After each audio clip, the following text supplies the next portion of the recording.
नमस्कार मित्रों, आपका स्वागत है द ट्रेंडिंग टॉक में संजय पटेल के साथ। जब सत्ता की तलवार झुके तो इनाम मिलता है और जब सत्ता के सामने सिर उठे तो मुकदमा मिलता है। सवाल गुनाह का नहीं है साहब, सवाल उस आवाज का है जो जंगल से उठती है और विधानसभा तक सुनाई देती है। माननीय श्री कोर्ट ने चेतर वसावा की जमानत अर्जी ठुकरा दी। कोर्ट का आदेश आया, सत्ता ने राहत की सांस ली, लेकिन सवाल खत्म नहीं हुआ। एक चेतर वसावा जेल में है, लेकिन सैकड़ों चेतर समाज के खेतों में भूखे हैं। सवाल एक केस का नहीं है, सवाल उस तंत्र का है जो आवाज उठते ही मुकदमा दर्ज करता है और चापलूसी में मुंह बंद रखते ही प्रमोशन देता है। क्योंकि गुजरात की राजनीति में आदिवासी विधायक की गिरफ्तारी सिर्फ एक कानूनी प्रक्रिया नहीं है, यह वो पॉलिटिकल मैसेज है जिसमें दो बातें साफ होती है। सत्ता बोलेगी तो न्याय, विपक्ष बोलेगा तो जेल।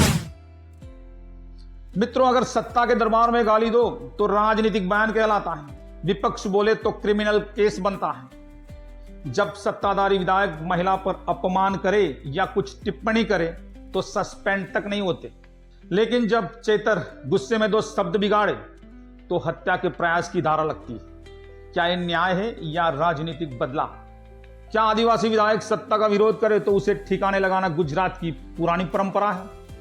और क्या कोई भी आदिवासी नेता अगर तेज बोलेगा तो उसके खिलाफ पहले एफआईआर, फिर अरेस्ट और आखिर में पॉलिटिकल साइलेंस ही उसका भविष्य होगा? लेकिन मित्रों, कोर्ट ने क्या कहा और जमानत क्यों नहीं मिली? इसके पीछे कारण क्या था और कोर्ट ने कौन सा तर्क दिया? कोर्ट के मुताबिक चेतर वसावा के खिलाफ साल 2014 से लेकर अब तक 18 अलग अलग आपराधिक मामले दर्ज हैं। पिछली सुनवाई में वसावा ने कहा था, पुराने कई केस में बरी हो चुका हूं सर। लेकिन कोर्ट ने पूछा, बरी होने का प्रामाणिक दस्तावेज कहां है? अगर हो तो बताइए। और सबसे बड़ा कारण जमानत न मिलने। एक वीडियो क्लिप में चेतर वसावा कहते दिखे कि अगर जमानत नहीं मिली तो सरकारी दफ्तर और जेल में तोड़फोड़ होगी। यही कारण है। अब कोर्ट का तर्क सीधा था, 18 केस, गवाहों को धमकाने का डर और खुलेआम हिंसा की धमकी। इन हालात में जमानत देना जनता और कानून दोनों के लिए अन्याय होगा, ऐसा कोर्ट का मानना था। लेकिन मित्रों, आपको यह जानना जरूरी है कि चेतर वसावा पर कौन कौन से आरोप लगे हैं। भारतीय न्याय संहिता बीएनएस की सबसे गंभीर धाराएं लगाई गई है। धारा 109 हत्या के प्रयास का आरोप, धारा 79 महिला की गरिमा को ठेस पहुंचाना, धारा 115(2), 351(3), 392, 324(3) मारपीट, गाली गलौज, धमकी, संपत्ति को नुकसान जैसी गंभीर धाराएं लगी। एफआईआर के मुताबिक आधिकारिक बैठक में चेतर ने महिला प्रधान को अपशब्द कहे, पंचायत अध्यक्ष पर मोबाइल फेंका और कांच उठाकर जान से मारने की धमकी दी, ऐसा एफआईआर में लिखा है। लेकिन सवाल उठता है, सिर्फ चेतर की गलती है या सिस्टम की भी कहानी है कुछ? क्या चेतर वसावा का रवैया गलत था? क्या कानून के खिलाफ गए? लेकिन क्या उनकी पूरी राजनीति सिर्फ हिंसा की कहानी है? यही चेतर वसावा है जिन्होंने नर्मदा डैम विस्थापितों के लिए आवाज उठाई, आदिवासी समाज के हक के लिए लगातार आंदोलन किए और सत्ता के खिलाफ खड़े रहे। तो सवाल उठता है, गलती चेतर की है या सिस्टम की, जिसने बार बार आदिवासी समाज को नाराज किया, समाज को प्रताड़ित किया?